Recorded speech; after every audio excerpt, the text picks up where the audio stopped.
जब भी हम कभी संतों के पास जाएं, कोई गुरु जी के पास जाएं, ब्राह्मणों के पास जाएं, तो हमेशा हम ये प्रश्न ना करें कि महाराज जी और हमारा व्यापार कैसे आगे बढ़ेगा, और तो सब ठीक है, आपकी कृपा है, बहुत सारा ठीक ठाक बिजनेस चल रहा है, लेकिन एक नई फैक्ट्री और हम खोलना चाहते हैं, नया व्यापार और हम करना चाहते हैं, ऐसा कोई उपाय आप बताओ।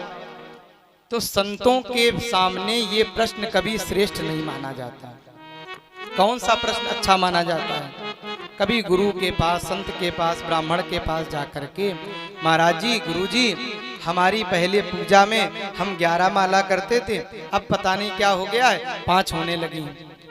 पहले हम 1 घंटा पूजा करते थे, अब केवल 15 मिनट बैठ पाते हैं। कुछ ऐसा उपाय बताओ जो हमारी पूजा बढ़ जाए। कोई और साधन ऐसा बताओ कि भगवान के चरणों में मन और लगे है। ऐसा प्रश्न कभी कभी हम संतों से, गुरुओं से जरूर पूछे। भक्ति ज्ञान विरागाप्तो विवेको वर्धते। भक्ति ज्ञान वैराग्य को बढ़ाए, ऐसा कोई साधन बताओ। क्यों महाराज जी? चिंतामणिर्लोक सुखम सुरद्रु स्वर्ग संपदम प्रयच्छति गुरु प्रीतो वैकुंठम योगी दुर्लभम। अगर हमें संसार में कभी चिंतामणि मिल जाए, उस मणि का ये प्रभाव होता है कि लोहे में स्पर्श कराओ सोना बन जाती है? ऐसी कोई मणि मिल जाए तो संसार के सारे सुख साधन में मिल जाते हैं।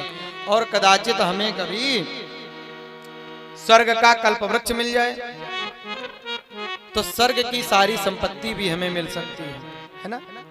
कल्प वृक्ष की महिमा होती है कि कल्प वृक्ष के नीचे बैठ करके जो मन में विचार करते हैं वही वस्तु हमें प्राप्त हो जाती है।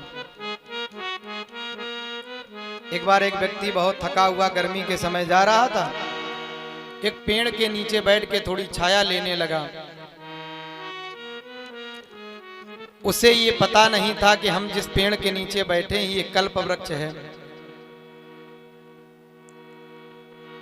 तो मन में उसके विचार आया कि बड़ी गर्मी लग रही है, अगर ठंडी ठंडी हवा चल रही होती तो कितना सुंदर होता। और जैसे उसने मन में विचार किया, कल्प वृक्ष की महिमा थी, सुंदर सी हवा चलने लगी, बड़ा अच्छा लगा। अगले पल उसके मन में विचार आया, भूख लगी है बहुत ज्यादा, थक गया हूँ, सुबह से चला हूँ, अगर कहीं कुछ भोजन मिल जाता तो बड़ा आनंद आ जाता।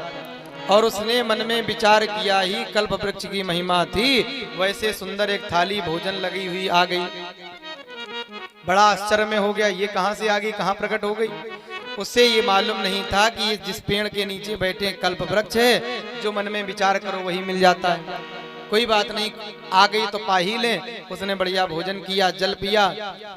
अब उसे लगा कि मैं जो भी सोचता हूँ वही हो जाता है। तो उसने मन ही मन सोचा, लोभ आ गया है। उसने सोचा कि कहीं अगर भगवान कृपा कर देता, घर में बड़ी दरिद्रता है, बड़ी निर्धनता है, अगर थोड़ा धन मिल जाता तो बड़ा आनंद आता। और जैसे उसने सोचा तो बहुत सारा एक बढ़िया गठरी में सोना चांदी हीरा जवाहरात पन्ना पैसा रुपया ऐसी बहुत सारी चीजें सब वहीं पर प्रकट हो गई।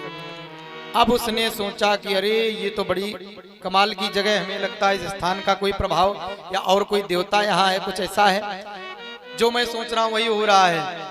इतना मिला है, हे प्रभु अगर ऐसा हो जाए, ये तो थोड़े मिला, और कुछ ज्यादा मिल जाता तो और आनंद आ जाता। तो अब की बार बड़ी भारी गठरी आ गई, जो सोचे वही हो जाए। और इतना ज्यादा धन मिला, ज्यादा धन पा करके उसे पता नहीं चला, समझ नहीं पाया कि मैं जो सोच रहा हूँ, जो मैं विचार कर रहा हूँ वही हो जाता है। बहुत सारा धन देखा तो घबराने लगा। और अब की बार उसके मन में विचार आ गया कि इस घनघोर जंगल में मैं अकेला हूँ, ऐसा ना हो कहीं यहाँ पे अकेला पाके 10-20 यहीं पे चोर डाकू आ जाएं और हमें बहुत मारे, सब पैसा छुटा के ले जाएं। तो कल्प वृक्ष की महिमा थी, जैसे इसके मन में विचार आया, 10-20 डाकू आए, चोर आए, और उन्होंने आके खूब उसको पीटा और सारा पैसा छुटा के ले गया।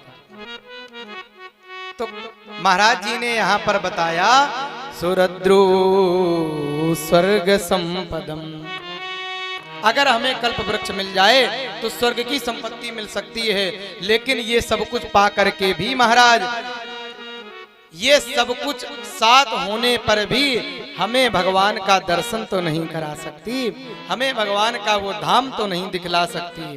वो कौन कर सकता है? वो तो केवल गुरु ही कर सकता है।